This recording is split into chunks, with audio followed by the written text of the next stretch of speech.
Smarz and cue a very, very angry Dan Hurley Hudson. The reigning national champions left the basketball in paradise and anything but sunshines and rainbows. 0-3 in the Maui Invitational, losing to Memphis, Colorado, and Dayton. And Super Bowls don't exist without a good Super Bowl party. Family, friends, whoever come together, eat a ton of buffalo chicken dip. It's a vibe. I'm going to be doing that this Sunday.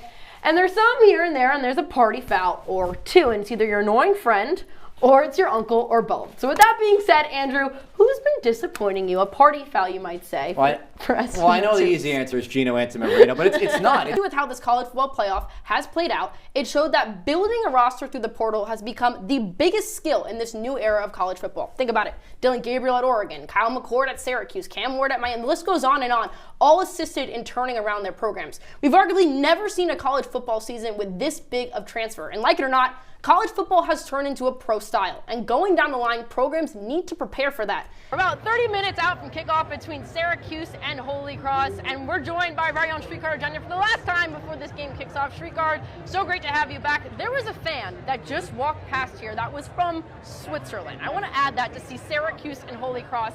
What is the vibe like inside the dome 30 minutes left to kick off? Clearly, you guys mentioned the only form of offense for this team is coming from J.J. Starling. It's the JJ show, and if that isn't working, well, then there's no hope. And I feel like what they want is JJ to drop 20-plus points. That's a little bit unrealistic. They don't want him. They need him. Maybe asking him to do too much, Andrew. J.J. Starling, he is the only option for the Orange.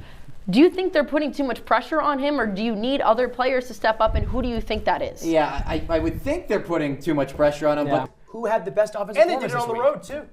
Enough of them, you two. Okay. It's my turn to speak. I'm really nervous. And you can't really argue with 53 points in a half, Carson. You cannot. And I don't mean to sweep you here. I know we're really good friends, and I hope there's no hard feelings, but Ryan Bridges, drink the juice. You're the winner. I mean, I knew I would. When ranked inside the top 25, Pitt is the one undefeated Power 4 team nobody outside of Western Pennsylvania believes in. And Pat Narduzzi just sits back and laughs in hopes of another ACC title. But in the current landscape of college basketball, it is nearly impossible to win a game without scoring a single three. And the Orange proved that true, going scoreless from beyond the arch, the first time that has happened since 2014 against Holy Cross. The Irish took advantage of the Orange's disappearance from three, topping SU 69-64. We'll break down what went wrong for the Cuse in their ACC opener, because it's Orange Press Pass, and it starts right now. Guys, I know I'm not supposed to give my input, but I want to give input, is that Notre Dame is one of the weaker teams they're going to face in ACC play. And this game being so close, if they make those free throws, they get off in the win column against a bad Irish team. And then moving forward, you get some really good competition coming up that maybe could help their momentum and standings come later on in the season. But before we go, we must end with our plays of the week. And for my pick, I take you all out to the Midwest, to Eastern Michigan. And let me ask you all at home watching, when is the last time that you tuned in to a St. Francis Eastern Michigan game? And I can bet that answer is never. And that is exactly why this is my play of the week. Well, Tyler talked about him, Fran Brown. It's been a new feel and a new era of coaching here at SU. New slogans, new system. But as Nick Whaley breaks down, it's not always the easiest transition taking over a new program. I have a big bone to pick with Lincoln Riley. And that is, you had 2 weeks to plan for a Michigan team that's rebuilding in a sense. Their offense, they have no identity. No more J.J. McCarthy, no more Jim Harbaugh. Exactly. And Michigan had one play all game. You know what that play was? Run up the middle. That's all they did. 290 yards on the ground. That's all they did.